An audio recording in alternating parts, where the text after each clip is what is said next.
नमस्कार शेतकरी बांधवांनो, शेतकऱ्यांसाठी एक महत्त्वाची अपडेट आलेली आहे जी की भरपाईबद्दल आहे. अतिवृष्टी भरपाई. तर आता जे की यामध्ये या जिल्ह्यांचा समावेश आहे, जे की राहिलेले जिल्ह्यात वाटप सुरू झालेले जिल्हे आहे. त्यानंतर आता ज्या ज्या शेतकऱ्यांची ई-केवायसी राहिलेल्या, तर अशा शेतकऱ्यांना आवाहन करण्यात येत आहे की तुम्ही तुमचा व्हीके नंबर टाकून तुम्ही तुमची ई-केवायसी करून घ्यायची आहे. तरच तुमच्या खात्यामध्ये भरपाईची जी काही रक्कम आहे अतिवृष्टीची ते तुमच्या खात्यामध्ये इथं जमा होईल.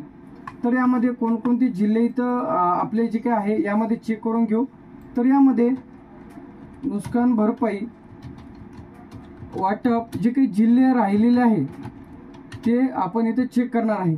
तर यामध्ये भरपूर जिल्ह्यांचा यामध्ये समावेश आहे. कोणकोणत्या जिल्ह्यांमध्ये भरपाईची रक्कम इथे मिळालेली आहे, पूर्ण वाटप म्हणजे वाटप इथं सुरू झालेले जिल्हे त्यामध्ये आहे नागपूर आहे, अमरावती आहे, बुलढाणा आहे, अकोला, वर्धा, हिंगोली, परभणी, लातूर, उस्मानाबाद, जे काही सोलापूर.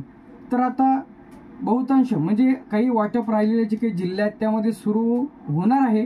तर त्यामध्ये जळगाव असेल, नंदुरबार असेल, धुळे असेल, नाशिक, अहमदनगर, बीड आणि जालना. तर आता जे काही अतिवृष्टीचे पैसे आहेत ते शेतकऱ्यांना ई-केवायसी केल्यानंतरच त्यांच्या आधारलिंक बँक खात्यामध्ये त्याचे जे काही पैसे आहेत तिथं पाठवले जाणार आहे. ज्या ज्या शेतकऱ्यांची ई-केवायसी तर राहिलेली आहेत तर अशा सर्व शेतकरी बांधवांनी तुमची अतिवृष्टीची ई-केवायसी करून घ्यायची आहे.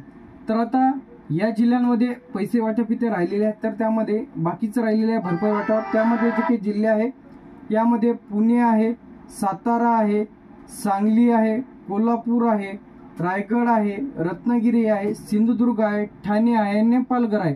तर अशा जिल्ह्यांचा यामध्ये समावेश आहे. तर तुम्ही कोणत्या जिल्ह्यांमधून बिलॉंग करता व भरपाईची रक्कम तुमच्या खात्यामध्ये जमा झाली की नाही कमेंट करून नक्की सांगा. जर तुम्हाला हा व्हिडिओ आवडला असेल तर व्हिडिओला लाईक, कमेंट आणि शेअर करायला विसरू नका. थँक्यू.